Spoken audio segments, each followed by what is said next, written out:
All right, Nutrition Hero family, thank you for tuning into the next episode of the Nutrition Hero podcast. I'm Dr. Brad Watts, and today I have an exceptional guest for you. No pressure, sir.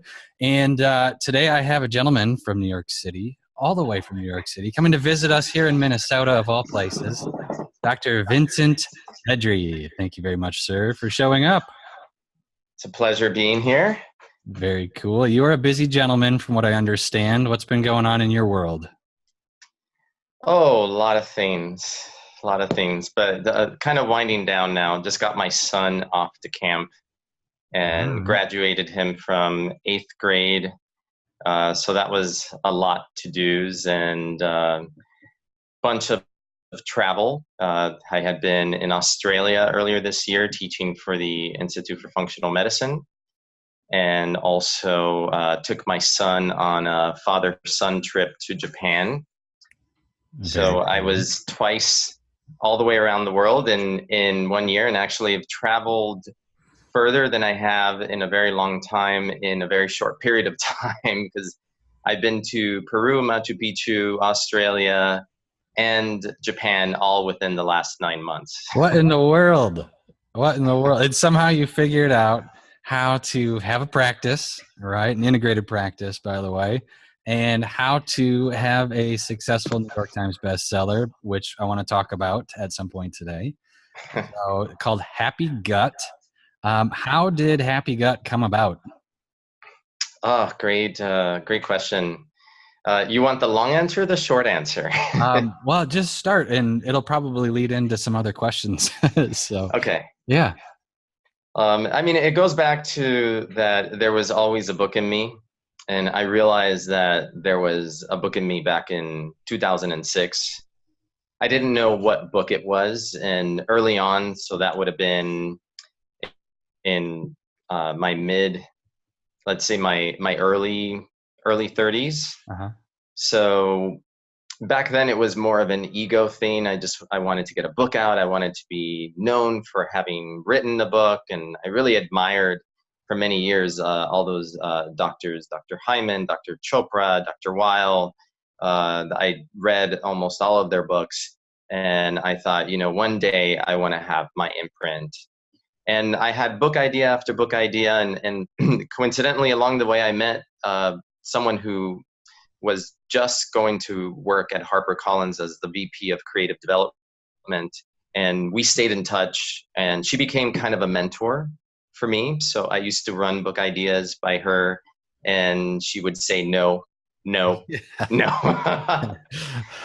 And so it really was a long road, because there were many no's before I finally arrived at this book idea. And the impetus, which is kind of crazy, it was under my nose the entire time, was going back to my story and the fact that I had grown up with a really sensitive stomach, or you could call it irritable bowel. Sure. And probably as a result of having been on multiple courses of antibiotics year after year during my teenage years, my doctors saying that my immune system was shot and that I wasn't eating enough. I was really thin. They were putting me on multivitamins, and yet I was poisoning myself with dairy and wheat. Those were the two biggest food groups in my diet: ice cream at night, cereal with milk in the morning, bread, sandwiches at lunch. Yeah. And my grandmother baking me her really delicious cake.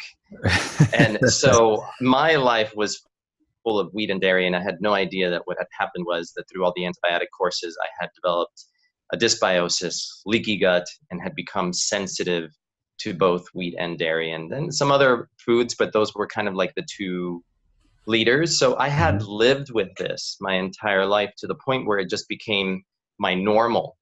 And I know that this happens to a lot of people. You think like, this is just the way life is. This is the straws that I picked. I was born this way. There's no other way that my body is going to be. It's always going to be this sensitive, completely unaware that eating a pizza for lunch, a slice of pizza, was making me run to the bathroom. I had lost that connection. And so There were many book ideas, but once my mother passed away in 2012, in April of 2012, and that was the moment that kind of shifted everything for me. Because up to that point, I had been really trying to get out there, I had hired a PR company. I was doing some local TV, radio, getting quoted in magazines, but it all felt empty because it was coming from a place of it was being ego driven. Gotcha. It was ego driven. And when my mother passed away, I cut all of that out. I said, no more TV, no more quotes. I'm not doing this. It doesn't feel right to me. It's not what I want. I'm tired of going on and creating a segment for what they want. I want to have my signature of what it is that I want to bring into the world. Wow. And it was around that time that I came upon the idea, I need to write a book about the gut. The gut is becoming really important. So this is 2012. And so over Memorial Day weekend, that year, I look up a template on how to write a book proposal, and I write what became the first rudimentary proposal to Happy Gut, which back then was called the Ultimate Guide to Irritable Bowel Syndrome. Big seller, it sounds like. So that's kind of like how I finally came upon it. And the other back end to the story is that I had, through functional medicine years before, figured out my food sensitivities, fixed my gut, balanced my microbiome, changed my diet. We started eating organic at home, being really careful about how we sourced our food. And I started working with patients. And so by the time I decided to write my book, it's because I had become a gut expert by accident. Right. Not because I was trying to do it. It was because it was just something that I found really at one point very confusing, and finally really fascinating to be able to get into all the underlying issues that happen to patients, which Western medicine doesn't, because Western medicine treats the symptom and doesn't really get down to the root. And I think why I was so confused with gut issues is because you were just giving people blanket medications for issues, and those issues could be very varied. So, I felt deep down inside that irritable bowel syndrome was more than just one condition, that it was multiple conditions appearing the same, but that there were different underlying root causes. And it was finally through functional medicine and working with diet that I came to really understand that, and started working with patients, and patient referred a friend referred another friend. And before I knew it, I had this burgeoning practice with a lot of gut health. And so that was the setting upon which I finally decided to write my book, and leading with and sharing my own story about having grown up with IBS and suffering through medical school and residency with this, until I figured out what the underlying cause was, and changing my diet, revamping my lifestyle. Right. So when you started to launch this book, were you in private practice already, or were you at Mount Sinai? Were you teaching there? What was going on? I was ready. I've been in my private practice since 2004. Okay. And so the book came in 2012. So it was the first iteration of the idea. So many years into practice. Okay. And 6 years from the point where I had met the VP of Creative Development at HarperCollins and told her that I want to write a book. Oh man, 6 years of back and forth. That's amazing. Yeah, and I tell my son, because it's so easy in life to give up when you meet obstacles. And there was one that I was never willing to let go, is that I really strongly believe that there was a book in me, and that I just had to find it. And it took 6 years to find that book. But during those 6 years, the exercise that I constantly ran was writing book ideas down, and sometimes even going ahead and writing the chapters to the book. and then seeing where it sat. And the question was always, do I feel passionate enough about this to pursue this as a book? And often it wasn't, or it was shot down. What shifted for me is this belief that once I came upon this idea, that I wasn't going to take no for an answer. So this time I decided I would not present my book idea to my contact at HarperCollins, that I was going to meet with her, as I usually did every 6 months. I would invite her to breakfast and she would mentor me. And I told her, I have a book idea. This one is it. It's going to make it. And if you don't want it, there's a publisher out there that will take it. And I'm not going to tell you about it yet. You're going to have to wait until you see the book proposal. And by then I had a book agent and I had an editor that was skilled at writing book proposals in the way that sells a book. And so I was already in process. I knew what I was doing, and I had this vision for the first time in my life since I was a kid, that I knew that my future was set and that there was no way that it wasn't going to be any other way than I was going to have a book, and this was going to be it. That's powerful. That is like you just saying that right there. I can tell that it resonates with you even to today. And here you are all these years later from that first book proposal. And the interesting thing was the connection. There was something that I felt, and it was almost like a disconnection, because I was a very powerful manifester as a kid, as a teenager. And along the way, I had lost that connection. And it was that moment when I knew with all my heart, with full belief, that my book was already accepted. I didn't even have a question in my mind. When I was still working on the proposal, it was not done, but I was already visualizing that a publisher had bought my book idea. There was no doubt in my mind that that wouldn't happen. And it was such a great lesson, because it was reconnecting with our power to manifest our future through our thoughts and our belief system. So you had this sense as a little kid on how to have an idea, come attached to that idea, and then manifest it out in front of you. How did you keep all that going through medical school? That's my question. How did I keep it through medical school? Yeah. How'd you keep it going through all of the hard sciences and like, this is the way it is and all that kind of yeah. I mean, I think the other piece of the story is that I almost didn't go to medical school. And the reason for that is because I was really anxious and afraid of needles. And for that, I almost decided to bail even after taking all the pre-med courses and the MCAT. I was ready to bail on the idea of medical school, because I just thought, I can't do this. I'm not strong enough to do this. How could I become a doctor if I can't handle being around needles? It's ridiculous.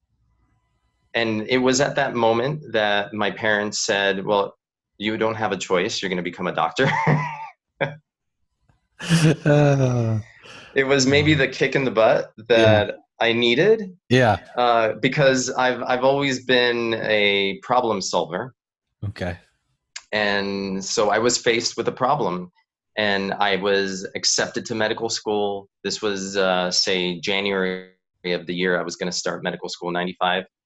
And there was an elephant in the room, and that elephant was, do I have what it takes to be a doctor? And I decided, okay, I need to understand what is happening in my body. You know, why do I break down into a cold sweat? My heart starts racing. And the minute I get a needle, a blood drawn, or a shot, the room goes black and I'm on the floor. You know, how do I hack this? And I started, so this is me at, I don't know, let's say 21 years old. Yeah. And I started doing a lot of reading and researching, and I came upon a book called The Relaxation Response. And through it, I learned breathing techniques and really my first entry into meditation. I started listening to, this was back in the day that there were no CDs. Mm-hmm. So I bought meditation tapes. Mm-hmm. Imagine that, cassette tapes. And I used to listen to it in my cassette player with my old, those old headphones. Oh, yeah. And I started doing guided imagery meditation and breathing. And I did this pretty consistently for the 8 months leading to medical school. Wow. And by the time I got to medical school, the big test and I knew was looming was about a month before I had to start getting my hepatitis B vaccine series. And that to me was like the test. Did I, it's like my Olympic test. Like, right. Can I get through this and not have that seemingly uncontrollable response within my body? Can I master it? Can I be Yoda and control it so that it doesn't take over and I don't end up on the floor, which by that point was also kind of a source of embarrassment. Here I am, a 20-year-old, 21-year-old guy, and I pass out when I get a needle. I mean, I'm dreadfully embarrassed about it, and I would hate for one of my medical school classmates to see that weakness. So I go for my shot, and yeah, all those feelings start coming up, the heart racing, the wooziness, feeling a little bit dizzy, but I start doing my breathing. I use the imagery, the visualization to take myself somewhere else, and I get through it and I don't pass out. And that was my first moment of success, seeing, wow, this stuff works. It's not in the Cuban, at least not in the culture my family culture. Mm-hmm. It's not in our culture to go to the doctor and say, give me a medication for this. Mm-hmm. It's in our culture to figure out how to be mentally strong enough to be able to tackle something. And that's the way I was raised at the time. And I wouldn't say that that's widespread, but that was the way that my family was mind over matter. Okay. So in your practice then right now, the way that you're helping people, what would you say is, you're in an integrated practice. I know you have Eastern and Western medicine kind of blended together. What's percentage wise of the activity that you do? Where are you on that scale? Are you like 30%? Hey buddy, let's do this. There's some things you can learn to help yourself. Oh no, this is so infused now that there's no separation between the two. And I look back at that experience and think, what if I had let that fear keep me from this path? What if I had not conquered it? And perhaps that fear was there because it was corralling me to what was my life purpose or my destiny, to be a doctor that speaks this language, and not only speaks it from a place of being didactic about it, but that I lived it, I experienced it. I was that type A student who I knew how to look calm on the outside, but I was ragingly anxious on the inside. And through breathing meditation, I was able to reprogram my brain and change that. And I did that in my early 20s. And I meditated almost every school day when I was in my first year of medical school. And my classmates would always look at me and say, how are you so calm? Like, they used to call me Zen guy, because I was never fazed by tests or worry, anything that was happening. I was just even keel, and I was doing yoga also at the time. So meditation, then came yoga into the picture. And when you ask, what is it that kept me through? It was meditation and yoga that kept me sane throughout medical school. And it was, again, yoga that always brought me back to myself and grounded me when I was working those 100-hour weeks at the hospital. And you feel, when you work that way and when you're working overnight shifts, you go home and you don't feel human anymore. When you leave the hospital, you feel like this carcass that is just trying to put one foot in front of the other and get itself home so that you can collapse as soon as you get to your apartment. That is the extent and severity of the fatigue that you feel during the training. How do you take all of this experience and communicate that to your patient in a way that, one, they can digest and you like internalize, use, and then go forward in their journey? What's that like? Yeah. A lot of what I do is personalized medicine. So it really depends on the patient and where they're willing to go. Mm-hmm. So I feel like I'm always holding the highest vision of health for people and where I want the path to go. That's really But powerful to say that, holding the highest vision of health. That is very powerful. Wow. and thank you. And if someone's here, right? If they're here, they may not be able to jump up here. So I hold the vision, but then I need to come down and meet them closer. And I pull them up step by step. So, I had a patient young girl who had bad experiences with meditation. And she told me, I mentioned meditation and she snapped at me and said, "I'm not going to meditate." And I was kind of like taken aback, like, wow, like, huge, big boundary put down. Like, I'm not going to do this. And yet I know, holding the vision and having been in that place of internal angst and anxiety, that is the best path for her. So I don't know if it happened the first visit, because you have to sometimes give, if someone puts out a stake like that, you sometimes have to kind of give. And what takes priority is establishing trust in the relationship and not necessarily pushing them on your agenda. So in that case, I think I just wanted to establish trust. So I kind of just backtracked and dealt at the level that she was able to deal with. And the next time I saw her, I noticed that she wasn't breathing properly. So I said, "Hey, why don't you let me teach you how to breathe with your diaphragm? Because I think that you're not breathing right." And so I had her lie down and put a hand on her chest, another hand on her belly, and feel, which hand is moving, and let her do it first so she could see that she was moving the hand on the chest and her belly was staying in, and then get her to reverse it and then I use a negotiation tactic where I just negotiate and say, is this something that you could do?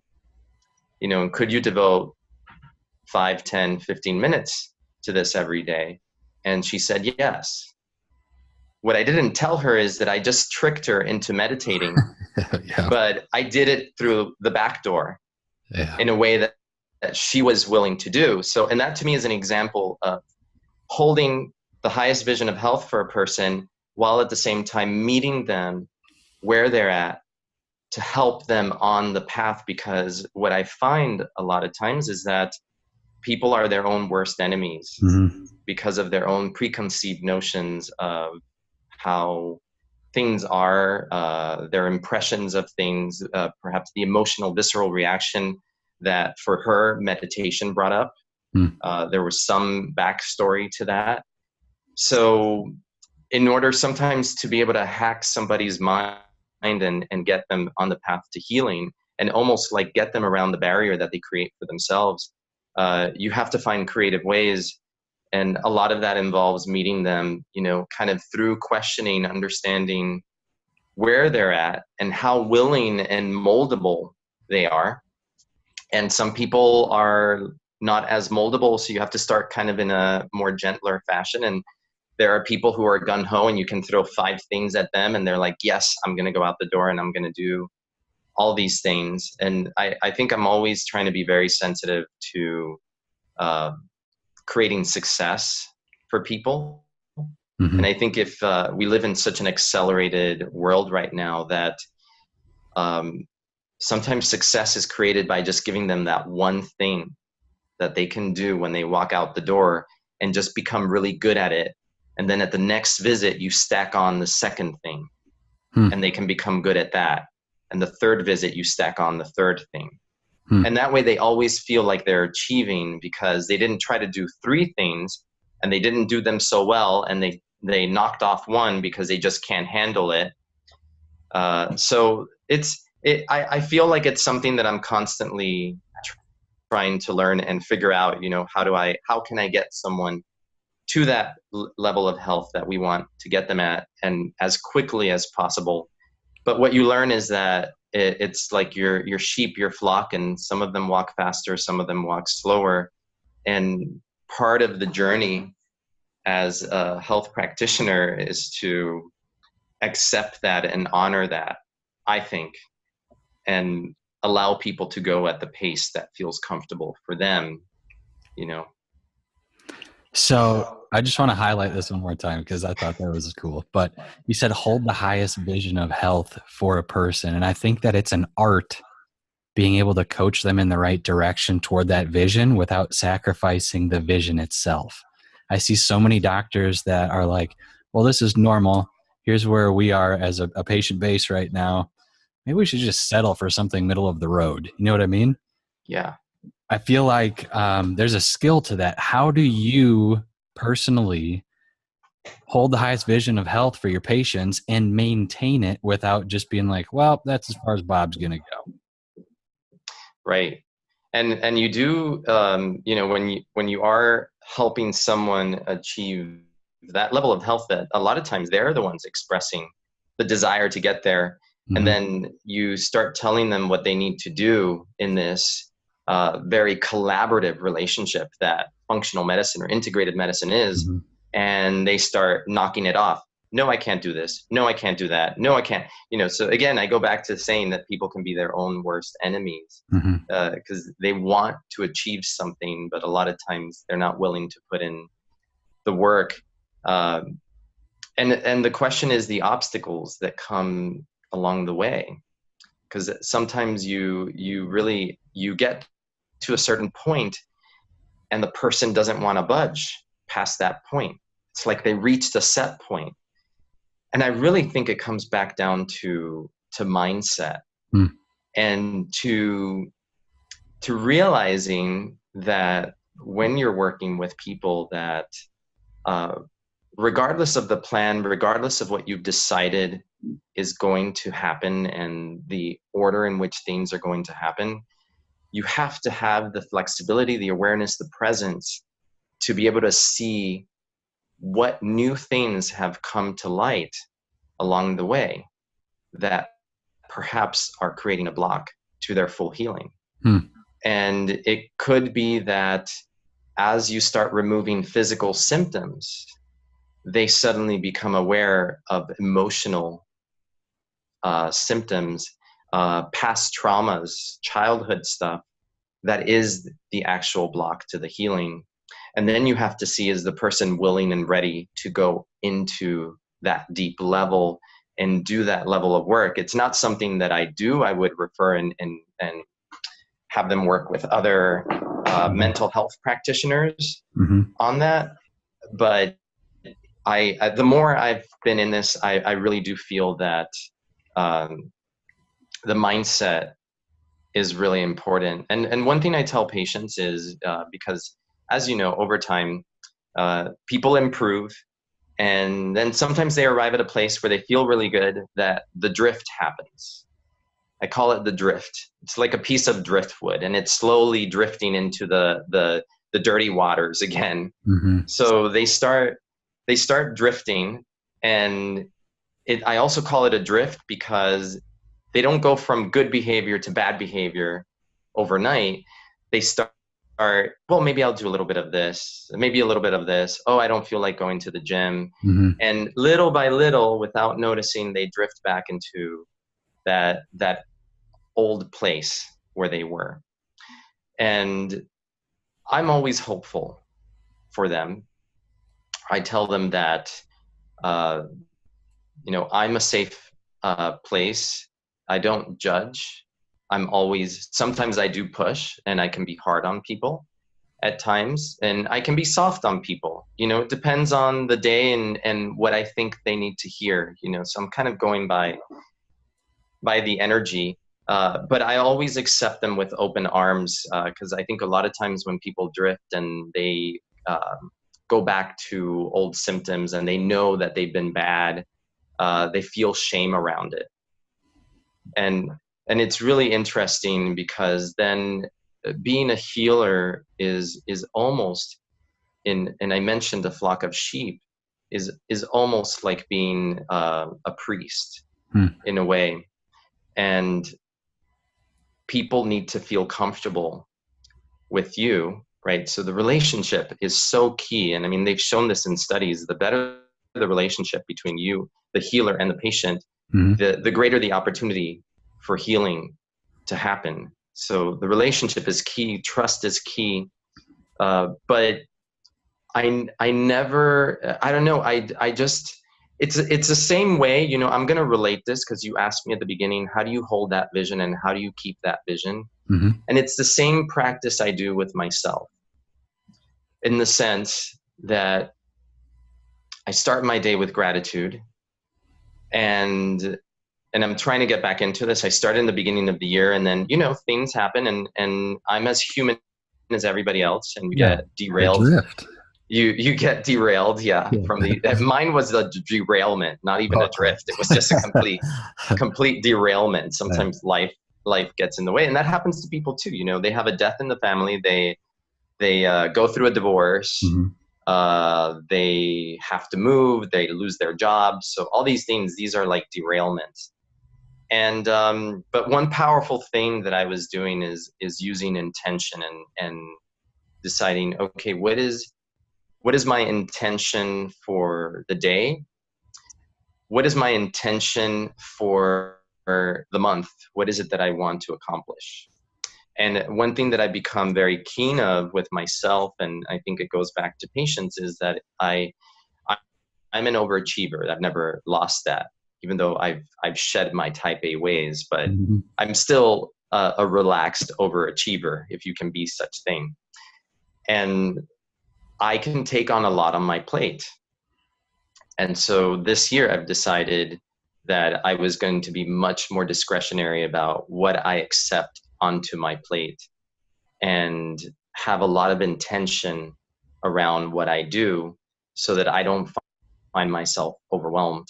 And it does tie back into patient care, because in functional medicine, we practitioners, we can disconnect and we can be in the ideal scenario of, oh, you're going to take these 20 supplements and you're going to do this diet and you're going to wake up at 5 a.m, you're going to exercise. And then when you break it all down, you realize this is really hard to do. And so it comes back to like really being practical and understanding what people's capacity is, and to be able to accomplish things. Very cool. So you talk a lot about that style, maybe not in those terms, but a lot about that theme in your book, because it's called Happy Gut, but I feel like it's more like happy life is the point of it. Do you know what I'm saying? So I think it's really cool. It's really about balance. It's about, I mean, what I learned through the writing of Happy Gut, and it was quite a huge undertaking because I really wanted to put every aspect in there and really include mindset and meditation and breathing and even yoga, because I feel it's so important to connect with the body, because in the end, having a healthy gut is about being grounded and about being present and about being balanced in the parasympathetic state. And we live in a world that is completely unbalanced, that is on sympathetic overdrive. 100%. We are so technological now that a lot of people are really losing connection with the internal subtle rhythms of being a biological system with a circadian rhythm, with a need for connection. and not only the connection with each other, but connection with nature. So I really tried to include that, the people who read the book and really get it and can see beyond the fact that, yes, it is a 28-day cleanse. Yes, it is a diet program, but beyond that, it's much bigger than that. It's about mindset.